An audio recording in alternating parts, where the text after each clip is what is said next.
देखिए, एक तो सबसे पहली बात, हिंदी को समझना थोड़ा टेढ़ा काम है। आप अंग्रेजी में लिखा हुआ जल्दी समझ जाओगे, इंग्लिश हिंदी को थोड़ा कम। और हिंदी में भी कविताओं को समझना तो स्पेशली बहुत ही मुश्किल काम होता है। देखिए, कविताएं होती है, मन की अभिव्यक्ति होता है, मन की अभिव्यक्ति होती है। कवि जब कोई कविता लिखता है तो उसके मन में क्या चल रहा होता है, तो शब्द उसका रिफ्लेक्शन होते हैं। आप सिर्फ शब्दों का अर्थ करोगे तो कवि के मन में क्या चल रहा था वो आपको पता नहीं चलेगा। पर ज्यादातर जो मोस्ट ऑफ जो लोग होते हैं वो शब्दों का अर्थ कर लेते हैं, पर उस कंडीशन के बारे में नहीं सोचते कि जब कवि इसको लिख रहा होगा तो उसके मन में क्या चल रहा होगा। ये पता करना बहुत मुश्किल है। ये जो बाक वाणी नल दत्त एक कश्मीरी कवित्री है। क्योंकि कश्मीर बहुत पहले से ही मुस्लिम आबादी वाला भाग रहा है, वहां कश्मीरी पंडित हुआ करते थे, मुसलमान हुआ करते थे, और ज्यादातर कश्मीर में फारसी भाषा, उर्दू भाषा का जोर बहुत ज्यादा था। और उन सबके बीच में ये कवित्री थी नल दत्त। वो आत्मज्ञान की बातें करती थी। इसका जन्म 1320 में कश्मीर स्थित पामपोर के सिंहपुरा गांव में हुआ था। कहाँ हुआ था? कश्मीर में 1320 में, और उनकी मृत्यु 1391 में हुई। ये एक मात्र ऐसी कवित्री थी जिसने कबीर के दोहे, मीरा के पद, तुलसी के पद, चौपाइया, रसखान के सवैये, इन सब के बारे में इन्होंने बहुत लिखा। और इस कवित्री की सबसे बड़ी विशेषताओं में से एक थी कि धर्म को इन्होंने हाँ, ये जो कविता है इससे तो समझ लोगे, इसके अर्थ थोड़ा बहुत तो पता चल जाएगा आपको। ये पता चल जाएगा कि यार शब्द लिखे हुए थोड़ा थोड़ा पता चल रहा है, पर ये थोड़े थोड़े से ये बात ही बनेगी नहीं। एक सिंपल सी कविता हो तो आपको समझ में आ जाती है, परंतु ये जो कविता है, जो शब्द जो कह रहे हैं उसके पार कुछ और अर्थ है। देखिए, मैं आपको बताऊं कि इंसान दो स्तर पर जीता है। एक तो हमारा जो शरीर है, ये परिधि है। आपने देखा होगा एक वृत्त होता है, वृत्त, गोल वृत्त, उसकी परिधि होती है ना, वो तो हमें दिखाई देती है, पर वो वृत्त बनता किससे? केंद्र से। एक जगह पर प्रकार रखोगे तब जाके क्या बनेगा? वृत्त बनता है, पर वो केंद्र कभी दिखाई नहीं देता है। ठीक इसी प्रकार ये जिस्म एक परिधि है, ये शरीर हमारा एक परिधि है, पर हमारा जो केंद्र है वो आत्मा है, वो हमें कभी दिखाई नहीं देती है, और हम उसके बारे में कभी नहीं सोचते हैं। हम अपनी पूरी जिंदगी ये जो बाहरी चीज है, शरीर हमारा, उसको चमकाने, दमकाने, निखारने में, खाने पीने, सब इसी की प्रॉब्लम है, उसके पीछे लगा देते हैं। पर हमारे अंदर एक जो रूह, एक आत्मा जो जल रही है, जिसे कहते हैं कि एक ज्योति, दिव्य ज्योति जल रही है, उसके बारे में हम कभी नहीं सोचते। कभी आपने सोचा होगा कि एक इंसान मर जाए, एक मुर्दा और जीवित प्राणी दोनों में क्या फर्क होता है? कुछ भी फर्क नहीं होता है। कोई व्यक्ति अभी मरा है और एक उसके पास व्यक्ति जिंदा है, दोनों में शारीरिक स्तर पे, जिस शरीर की हम बात करते हैं, उस शारीरिक स्तर पे तो कोई डिफरेंसेस होता ही नहीं है। जो व्यक्ति मरा है उसकी आंखें जिंदा है, उसका दिल काम कर रहा है, मतलब कि उसका दिल निकाल कर किसी और को लगा दिया जाए, धड़कने लग जाएगा वो। उसका लीवर काम कर रहा है, उसकी किडनी काम कर रही है, उसकी आंखें 4 घंटे तक जिंदा रहेगी। इसीलिए तो हमारे यहाँ कोई मर जाए तो उसी समय जलाने नहीं ले जाते हैं, 3-4 घंटे रहने देते हैं, उसके बाद जलाते हैं, क्योंकि सभी अंगों को मरने में समय लगता है। तो इसका मतलब ये बताइए कि जो व्यक्ति मरा है उसका कोई अंग तो मरा ही नहीं है, तो फिर वो मुर्दा कैसे हुआ? उस बारे में कभी सोचा? सिर्फ जिंदा व्यक्ति और मुर्दे में फर्क क्या होता है? शरीर दोनों का एक जैसा होता है, परंतु जो मर गया है उसके अंदर उसका जो केंद्र, उसकी आत्मा, दिव्य ज्योति, वो क्या हो गई? उस शरीर से निकल चुकी है, वो अगले सफर के लिए प्रारंभ रवाना हो चुकी है। अब जो पड़ा है ना, वो जिसमें जो ऊपर ही ऊपर है, जिसे हम सजाते हैं, चमकाते हैं, दमकाते हैं, पर हमारे अंदर एक जो चेतना होती है, ज्ञान होता है, उस तक हम कभी पहुंच ही नहीं पाते हैं। उस तक बहुत कम लोग पहुंच पाए। कबीर पहुंच गए, भगवान महावीर पहुंच गए, बुद्ध पहुंच गए, कृष्ण पहुंच गए, ईसा मसीह पहुंच गए, और वो भगवान बन गए। भगवान और हम में फर्क ही क्या है? भगवान और हम में कुछ भी फर्क नहीं है, तो जो जिस्म भगवान का है वो वैसा का वैसा हमारा है, पर भगवान और हम में सिर्फ इतना ही फर्क है कि भगवान ने ये जान लिया कि वो क्या है। भगवान ने ये जान लिया कि उसका जो केंद्र है, आत्मा है, उसकी जो दीपी ज्योति है, उसने उसे पहचान लिया। जिस दिन हमें वो ज्ञान हो जाएगा, जिस दिन वो नॉलेज हमें होगा, हम सभी लोगों से अलग हो जाएंगे। जैसे कि आपने कई बार कुछ लोगों को देख के यार ये आदमी में बड़े गजब लग रहा है, गजब का मतलब दिखने में अच्छा नहीं, इसमें कुछ अलग है। कुछ अलग का मतलब ये होता है कि उसकी रूह जाग रही है, उसकी आत्मा जाग रही है। यहाँ इस कवित्री ने जो बाहरी जितने भी आडंबर होते हैं, बाहर वाली चीजें जितनी भी, उन सबको इग्नोर कर दिया है। जैसे कबीरदास जी ने किया था। कबीरदास जी अक्सर कहते थे कि इन पत्थरों को पूजने से क्या मतलब है, किसी पत्थर को पूजने से तो अच्छा है कि घर में जो चक्की होती है, जो घंटी होती है जिससे कि हम अनाज पीसते हैं, उसको पूज लिया जाए, क्योंकि वो आपका पेट भरने का काम करती है। अर्थात कि बाहरी आडंबर, आप बाहरी आडंबर से ईश्वर को प्राप्त नहीं कर सकते हैं। ये पूरी कविता इसी चीज के बारे में कवि कह रहा है। देखिए इसकी पहली लाइन, रस्सी कच्चे धागे की खींच रही मैं नाव। आपको तो इस पे इसका अर्थ आपको सिर्फ इतना ही पता चलेगा, जिस नाव को खींचा जा रहा है और जिस रस्सी से खींचे जा रहा है वो कच्चे धागे की बनी हुई है। इसका मतलब कच्चे धागे से जिस नाव को खींचा जा रहा है तो नाव आगे जाएगी क्या? नहीं जाएगी। यहां पर कवित्री क्या कही, इसे समझिए। ये जीवन क्या है, हम क्या, एक नाव है, और ये संसार क्या है, एक सागर है। देखिए एक चीज आपने माइंड किया होगा, हम पैदा होते हैं, क्यों होते ये पता नहीं, जीवन के 50, 60, 70, 100 साल निकाल देते हैं, क्यों निकाले ये पता नहीं, और जब मौत आती है वो भी हमें पता नहीं क्यों आई, और आए और चले गए। हमने कुछ किया क्या? हमें खुद को नहीं पता कि हमारा जन्म कब होगा, हमें खुद को नहीं पता कि हमारी मौत कब होगी। जो जीवन की जो सबसे बड़ी जो चीज है जिसके बारे में हम कभी जानते ही नहीं, और हम जिए जाते हैं। कुछ लोग 10 साल तक जिएंगे, मर जाएंगे, कुछ 50 साल तक जिएंगे, कुछ लोग 100 साल तक जिएंगे। वॉटएवर भी, क्या फर्क पड़ता है, 100 साल जियो, 10 साल जियो, 50 साल जियो। तो ये जो जीवन है, हमारा शरीर है, एक नाव की तरह है, और ये संसार क्या है, एक सागर है। सागर ही तो है। 700 करोड़ लोग इस संसार सागर में तैर ही रहे, हम लोग इधर उधर भटके खा ही रहे हैं। हमें और एक कीड़े मकोड़ों की जिंदगी में कोई खास अंतर नहीं है। अंतर यह कि कीड़े मकोड़े हमसे बेहतर है। वो जितना भी जीते हैं, कम समय तक जीते हैं, पर मस्त जी के मर जाते हैं। उन्हें ज्यादा फिक्र नहीं होती है, पर हमें बहुत सारी फिक्र होती है। भगवान ने दुनिया में सबसे सुंदर जीव बनाया मनुष्य, और बना के पृथ्वी पटक दिया। ईश्वर ने भी कहा कि उसकी बनाई गई सबसे बड़ी कृति है, सबसे अच्छा आविष्कार इंसान।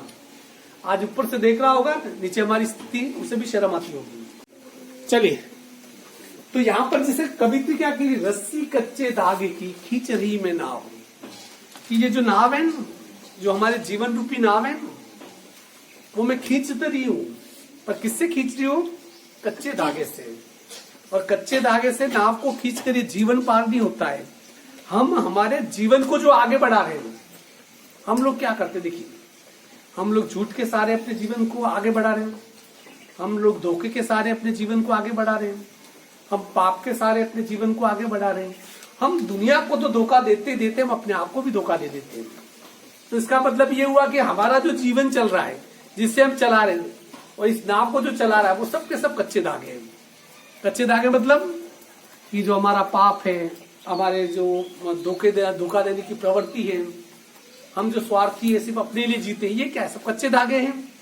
खींच रही मैं नाव, जाने कब सुन मेरी पुकार, करे देव भव सागर पार। ये ईश्वर कब मेरी पुकार सुनेगा? देखिए, ईश्वर उसी की पुकार सुनता है जिसकी पुकार सच्चे मन से निकलती हो। तुम्हारी हमारी पुकार नहीं सुनेगा। तुम सोमवार का व्रत करो या मंगलवार का व्रत करो, तो मंदिर जाओ या मस्जिद जाओ, कोई फर्क नहीं पड़ता है, वो आवाजें वहां तक पहुंच ही नहीं रही। क्योंकि सच्चे मन से जो आवाजें पहुंचनी चाहिए वो वहां नहीं पहुंचती है। मैं अक्सर एक कहानी सुनाता हूं, मैं अक्सर एक कहानी कहता हूं। ईश्वर के पास कौन पहुंचता है? एक नर्तकी होती है, डांस करने वाली, बहुत ही अच्छी डांसर होती है, महल जैसा उसका मकान होता है, और वो पूरे दिन डांस करती है। उसके ग्राहक आते हैं डांस देखने के लिए, पैसा दे जाते हैं, रुपये पैसों से खेलती है। और उस नर्तकी के घर के ठीक सामने एक साधु रहता था, एक झोपड़ी में साधु, जो दिन रात भगवान का भजन करता था।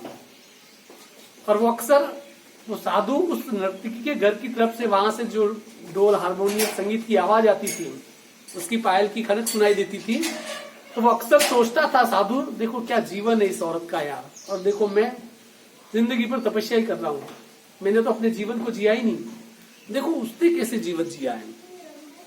और दूसरी तरफ नर्तकी जब भी फ्री होती थी, वो क्या करती थी, उस साधु की कुटिया को देखती थी, और वो सोचती थी कि धन्य है साधु, क्या इसका जीवन है, मैं तो पूरी तरीके से पाप में डूबी हुई हूँ, पर ये साधु है, इसके जैसा जीवन मुझे एक दिन भी मिल जाए तो शायद ये मेरा भव सागर पार हो जाए, कि वो सोचा करती थी। और अचानक एक दिन ऐसा हुआ कि अकस्मात दोनों की एक साथ में मृत्यु हो जाती है, नर्तकी भी मर जाती है और साधु भी एक ही दिन मरते हैं। यमराज उन्हें लेने आता है, यमराज के दूत होते हैं, लेने आते हैं, उन दोनों की आत्मा को लेके जाते हैं। जब लेके जा रहे होते हैं तो ऊपर कहीं, जहाँ स्वर्ग और नरक की कल्पना की गई है, वहां ऊपर कहीं दो रास्ते जा रहे होते हैं। एक पे लिखा होता है द वे टू हेवन, स्वर्ग की तरफ रास्ता, और एक पे लिखा होता है द वे टू हेल, नरक की तरफ रास्ता। तो जैसे वो दूत अलग अलग ले जाते हैं उस नर्तकी को, जहाँ स्वर्ग की रास्ते की तरफ इशारा किया, उस सड़क पे ले जाते हैं उस तरफ, और उस साधु को नरक का रास्ता उस तरफ इशारा करने जहाँ सड़क जा रही है उसकी तरफ ले जाते हैं। अचानक साधु रोकता है, भाई भाई रुक, गलती हो रही है भी तुमसे। तो दूतों ने कहा कि यमराज के दरबार में गलतियां नहीं होती है। उसने कहा नहीं नहीं नहीं, तू जानता नहीं है, मैंने पूरी जिंदगी पर तपस्या की है। जो नर्तकी थी उसे भी तो आश्चर्य हुआ यार, उसको तो पता था मैं नरक में जाऊंगी, उसे भी कहा, वो भी ठिठी। उसने कहा बात सही कह रहा है। साधु ने कहा कि मैंने पूरी जिंदगी पर तपस्या की है, और इस औरत ने तो जिंदगी पर पाप ही किया, ऐसा की है, तो ये जानी चाहिए नरक में, मैं जाना चाहिए स्वर्ग में, तुम्हें कोई गलतफहमी होगी, तुम्हारे हिसाब किताब में गड़बड़ी है। तो यमराज के दूतों ने कहा कोई गड़बड़ी नहीं, चलो ब्रह्मा के पास। गए ब्रह्मा के पास, ब्रह्मा ने खोला चौपड़ा, वहां हमारे सब कर्मों का हिसाब ऊपर लिखा हुआ है। खोला उन्होंने, खोलने के बाद फिर उसने कहा कि कोई गलती नहीं की है। उसने कहा, ब्रह्मा ने कहा कि वो जो नर्तकी है, वो जिस्म से नृत्य करती थी, पर उसका मन तुझ में डूबा हुआ था। किसमें डूबा हुआ था? तुझ में डूबा हुआ था। जो तू तपस्या करता था, वो अक्सर सोचा करती थी अपने मन से कि काश मैंने वो तपस्या की होती तो मैं भी वहां भव सागर पार हो जाती, और उसकी इस पुकार को भगवान ने सुना। और तू जिस्म से तो तपस्या करता था, पर तेरा मन कहाँ लगा हुआ था? उस नर्तकी के संगीत में, उसकी पायल की छनक में तेरा मन लगा हुआ था। अर्थात कि तेरा जिस्म तपस्या कर रहा था, पर तेरी मन की आवाज जो कि पाप में डूबी हुई थी, वो आवाज कभी स्वर्ग तक नहीं पहुंच पाई। इसलिए तू तो जा नरक में और ये जाएगी स्वर्ग में। कहने का तात्पर्य क्या हुआ कि मन की पुकार बहुत कम पहुंचती है। भवसागर एक शब्द है, आपने अपनी पुरानी धार्मिक किताबें पढ़ी होगी, तो हमें कहते हैं कि देखिए, जीवन मरण सतत चलने वाली प्रक्रिया है। तुम आज पैदा हुए, कुछ साल जियोगे, मर जाओगे, फिर किसी और योनि में तुम्हारा जन्म होगा। किसी और योनि में मतलब कोई और जीव बनोगे। जरूरी नहीं इंसानी रूप तो आपको 84 लाख योनियों के बाद मिलेगा, मतलब ये तुम्हारा इंसानी अंतिम जीवन है। उसके बाद फिर से इंसान तुम 8 करोड़ और 40 लाख साल बाद बनोगे। उसके पहले तुम्हारा इंसानी रूप में जन्म नहीं होगा। कहीं सांप बनोगे, कहीं कोयल बनोगे, कहीं कबूतर बनोगे, कहीं नाली का कीड़ा बनोगे, कभी गरगला बन के तुम्हारी जिंदगी खत्म हो जाएगी। मतलब कि ये अंतिम जीवन है तुम्हारा, ये मान लो। यहाँ हमारे किताबों में कल्पना की गई भवसागर होता है। उस सागर को यदि हम पार कर ले तो फिर ये जन्म मरण के इस सब चक्र से हमें मुक्ति मिल जाती है। फिर हमारा ना तो फिर कभी जन्म होता है, ना हम कभी मरते हैं। तो यहाँ पर जो कवित्री कह रही है, जाने कब सुन मेरी पुकार करे देव भव सागर पार, अर्थात कि ईश्वर भी कब मेरी पुकार सुनेगा, मेरी करुण पुकार को सुनेगा, और मुझे इस भव सागर को क्या करेगा? पार करेगा। पानी टपके कच्चे सकोरे, व्यर्थ प्रयास हो रहे मेरे। कच्चे सकोरे का मतलब है स्वाभाविक रूप से कमजोर, अर्थात कि घर की छत कमजोर है, इसलिए पानी टपक रहा है। देखिए, आप घर में पानी टपक रहा है तो उसके लिए आप क्या कर सकते, दो रास्ते हैं, या तो कटोरा लेके खड़ा रहो नीचे जिसे अक्सर पढ़ते हैं, या दूसरा अच्छा रास्ता है कि उस कमजोर छत को सही कर दो। पर हम उस कमजोर छत को कभी सही नहीं करते हैं। और वो कह रही है कि जो पानी टपक रहा है, अर्थात कि जीवन जिस प्रकार से मेरा खत्म हो रहा है, व्यर्थ प्रयास हो रहे हैं मेरे, और सभी मेरे प्रयास क्या हो रहे हैं, व्यर्थ जा रहे हैं। जी में उठती रही हुक घर जाने की राह, अर्थात कि हमेशा मन में एक तकलीफ उठती रही। घर जाने की राह का मतलब कि हम अपने अंतिम लक्ष्य तक जाना चाहते हैं। हमारा अंतिम लक्ष्य क्या है? तुम कह दोगे कि मेरे को तो डॉक्टर बनना है, then what, then next, doctor बनना हो गया लक्ष्य आपका। डॉक्टर तो हर चौथा व्यक्ति डॉक्टर बनता है। कोई कहेगा मुझे टीचर बनना है, फिर उसके बाद ये जीवन का लक्ष्य, ये सब छोटे मोटे लक्ष्य होते हैं। कवि कह रहा है कि कवित्री कह रही कि जो मेरा लक्ष्य है, जहां मैं पहुंचना चाहती हूँ, जिस ईश्वर के पास पहुंचना चाहती हूँ, आखिर में कब पहुंचूंगी, उसके मन में यह उथल पुथल मची हुई है। आगे ये तुम लोगों के लिए बड़ी अच्छी लाइन है, खा खा कर कुछ पाएगा नहीं। हम क्या करते हैं, भोगवादी लोग हैं, हम अनसन चढ़ते रहते हैं। देखिए, खाना उतना ही खाना चाहिए जितना कि जीने के लिए जरूरी है, अर्थात कि जीने के लिए खाना चाहिए, पर हम लोग खाने के लिए जीते हैं। एक दिन खाना नहीं मिले ना मर जाएंगे, अर्थात कि हम पूरी तरीके से क्या हो चुके हैं, इसके गुलाम बन चुके हैं, खाने के गुलाम बन चुके हैं। कवि कह रहा है, कवित्री कह रही है, खा खा कर कुछ पाएगा नहीं, न खाकर बनेगा अहंकारी। देखिए, इस खाने से इनसे कुछ भी नहीं होगा, क्योंकि देखिए ज्यादातर की किसी चीज को पाने की ललक, उससे ज्यादा होती है बड़ी बात है उसे छोड़ने की ललक। महावीर ने कुछ पाकर महावीर नहीं बने, महावीर ने अपना सब कुछ छोड़ दिया तब महावीर बने। पत्नी छोड़ दी, राजमहल छोड़ दिए, पूरी जिदी शारो शौकती सब छोड़ दी। सम खा तभी होगा संभावी, खुलेगी साकल बंद द्वार की। सम का मतलब होता है सभी को समान भाव से सोचना। देखिए, ये हमारी सबसे बड़ी प्रॉब्लम है कि हम पूर्वाग्रह से ग्रस्त रहते हैं। हमारी नजर में सब सम नहीं होते, एक जैसे नहीं होते।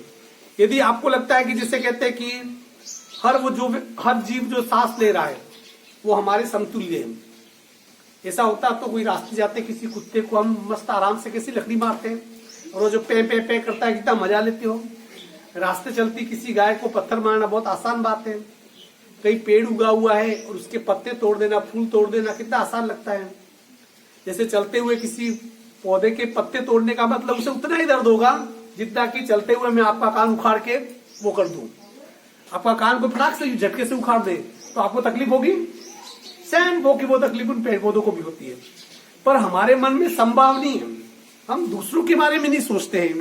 तो यह कवि कह रहा है, सम खा तभी होगा संभावी, खुलेगी साकल बंद द्वार की।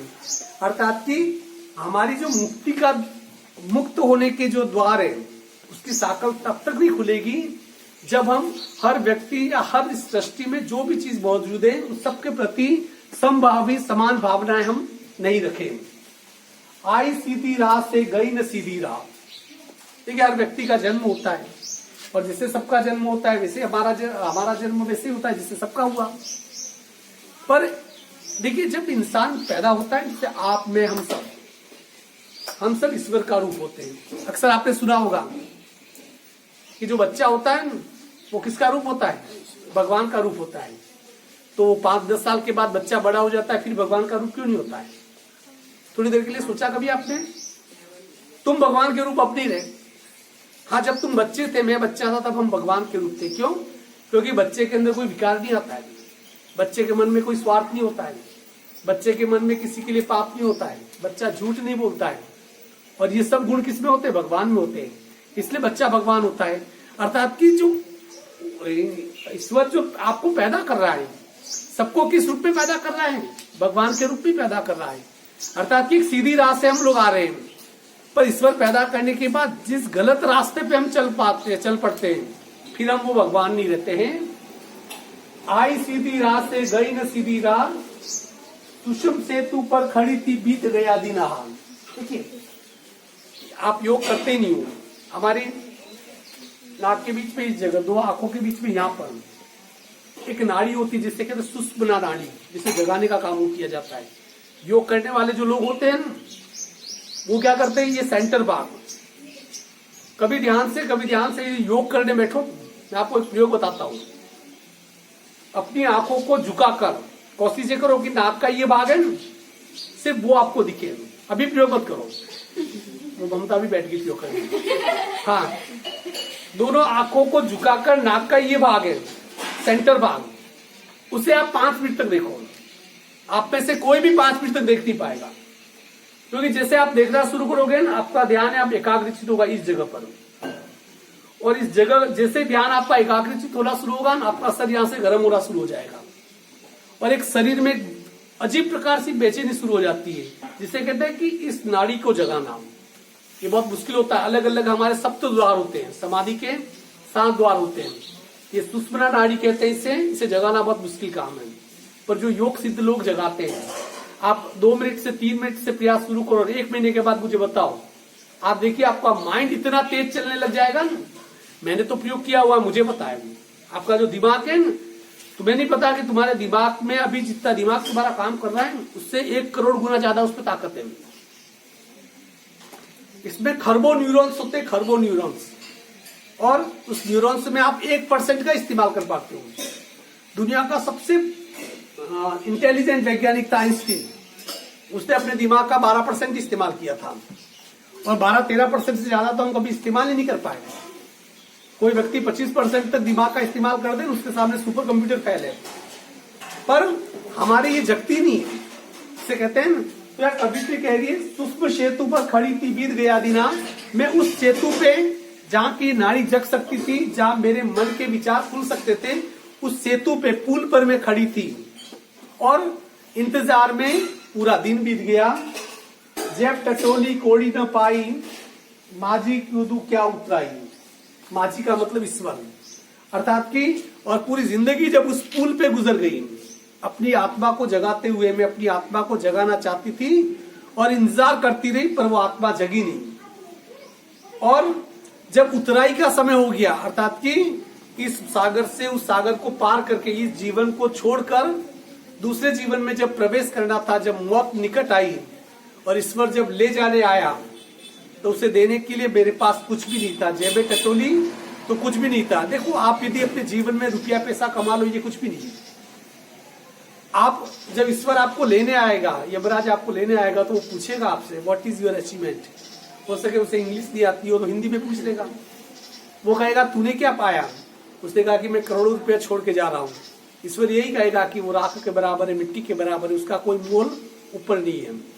अर्थात तूने अपना क्या पाया। और हम अक्सर जब जाते हैं खाली हाथ जाते, कवित्री भी कह रही है, जब जेब टटोली तब उस ईश्वर को देने के लिए मेरे पास कुछ भी नहीं था। आगे देखिए, हो गया नहीं, वो है थल थल में बसता है शिवी। थल थल का मतलब होता है सृष्टि के कण कण में, शिव का मतलब ईश्वर। सृष्टि के कण कण में ईश्वर है। तुम भी कहते हो कण कण में भगवान, बहुत सारे फोटो देखे होंगे। समस्या तो ये है कि मानते कहां है। कण कण के में भगवान होता तो रास्ते में पड़े पत्थर को जोर से लात नहीं मारते, घर के दरवाजे के अंदर घुसते दरवाजे को लात मार के नहीं निकलते। जिन चप्पलों को बहरे में से उछाल के अपने चप्पलों को फेंकते हो, कण कण में भगवान है, तो फिर इसमें उसमें भी भगवान हुआ ना। पर हम कहाँ मानते हैं। हम किसी को आराम से गाली दे देते हैं, जिसको गाली दे रहे उसके अंदर भी भगवान है। पर हम मानते कहाँ है। यहाँ कवित्री कह रही है, थल थल में बसता है शिवी, कि सृष्टि के कण कण में, इस कायनात के कण कण में कौन बसता है, ईश्वर बसता है। अर्थात कि जब भी हम कुछ गलत करते हो तो कोई देखे नहीं देखे, ईश्वर देख रहा होता है। ईश्वर हो सके आराम कर रहा हो और वो नहीं भी देख पाए तो एक व्यक्ति तो हमेशा देखता है, हम खुद। क्योंकि जब हम चोरी करते हैं, चलो दुनिया को पता नहीं चला हमने चोरी की, पर हमको तो पता रहता है। उससे कैसे भागोगे। तुम भी ईश्वर की सृष्टि हो। तो कवि कह रहा है कि थल थल में बसता है शिवी, वेद न कर क्या हिंदू मुसलमान। तो हिंदू हो या मुसलमान है, ठीक है। ये देखिए, इसमें कवित्री बहुत सटीक व्यंग कर रही है हिंदू और मुसलमान दोनों के ऊपर, कि हम भेद करने वाले कौन होते कि ये हिंदू है, ये मुसलमान है, ये फलना है, ये ढिमका है। ये भेद करने वाले हम कौन होते हैं? जब इस सृष्टि के कण कण में भगवान है, तो फिर क्या हिंदू, क्या मुस्लिम, क्या सिख, क्या ईसाई? ज्ञानी है तो स्वयं को जान। ज्ञानी का मतलब क्या होता है? ज्ञानी ज्ञान प्राप्त करे। ज्ञान प्राप्त करने का मतलब क्या होता है? खुद को जानना। ये चंद किताबें पढ़ने से कोई ज्ञानी नहीं होता है। ये किताबों में कचरा भरा हुआ है, ज्यादातर किताबों में तो क्या है, 2.5 रुपए किलो रख दी जाती है, ये कोई मतलब नहीं इनका। जिन कॉपियों में आप लिख रहे हो, अंधाधुंध लिखते हो, कॉपियां पढ़ते हो ना, साल के अंत में जब उनको बेचते जाते हैं 10 रुपये बड़ी मुश्किल वाला कबाड़ी वाला देता है। मतलब जो तुमने लिखा उसका मोल कितना था? 10 रुपया। तो कवित्री कह रही है ज्ञानी है तो स्वयं को जान, स्वयं को जान ले, व्हाट यू आर। आप बाहर जानने की कोशिश मत करो। आप चांद सितारों को जानने के लिए निकल पड़े हो, पर तुम्हें ये नहीं पता कि तुम क्या हो। और जिसने खुद को जान लिया वो ज्ञानी बन गया, और खुद को जानने वाला है अंततः क्या बनता है? भगवान बनता है। वही है साहिब से पहचान। साहिब का मतलब मालिक या स्वामी, अर्थात कि जब खुद को आप जान लोगे तब ईश्वर के पास जाओगे, तब ईश्वर भी तुम्हें पहचानेगा, तुम भी ईश्वर को पहचानोगे। क्योंकि जब तक आप खुद को नहीं जान लेते हो, ईश्वर आपके सामने भी आके खड़ा हो जाए तो भी ईश्वर आपको दिखेगा नहीं। जब कुरुक्षेत्र के मैदान में कृष्ण ने विराट रूप धारण किया था, गीता उपदेश दिया था, विराट रूप धारण किया था, तो वहां लाखों की जो सेना में चंद लोगों को भगवान दिखे थे, हर किसी को नहीं दिखे थे। भगवान देखने के लिए भी पात्र होने चाहिए। आप सोचो, आप 21 सोमवार के व्रत कर लो, ये कर दो, वो कर दो, भगवान पे पानी चढ़ा लो, दूध चढ़ा दो, मस्जिद में जाके अजान कर दो, उससे भगवान मिलेगा नहीं। आप इससे पात्र नहीं हो जाओगे। सबसे बड़ी पात्रता तो यही होगी, आपको अपने आप को क्या करना पड़ेगा? जानना पड़ेगा। तो ये मैंने 1, 2, 3 और 4 कितने पद्यांश से 4, चारों की सप्रसंग व्याख्या आपको क्या करनी है? लिखनी है। जैसे मैं बोला, जैसे समझाया। देखिए, हिंदी में गलत सही कुछ होता ही नहीं है। इसको पढ़ने के बाद आप क्या सोचते हो वो आपने लिखा वो सही है, पासबुक में क्या लिखा उससे क्या मतलब है? इसका वो अर्थ जो मैंने समझा और मैंने किया वही मेरे लिए सही है। पासबुक में जो अर्थ है वो तो पासबुक लिखने वाले ने किया होगा, वो मेरा या तुम्हारा अर्थ नहीं है। उसकी भाषा में मत जाओ। Be develop your own language. Hindi का मतलब ही कुल यही होता है।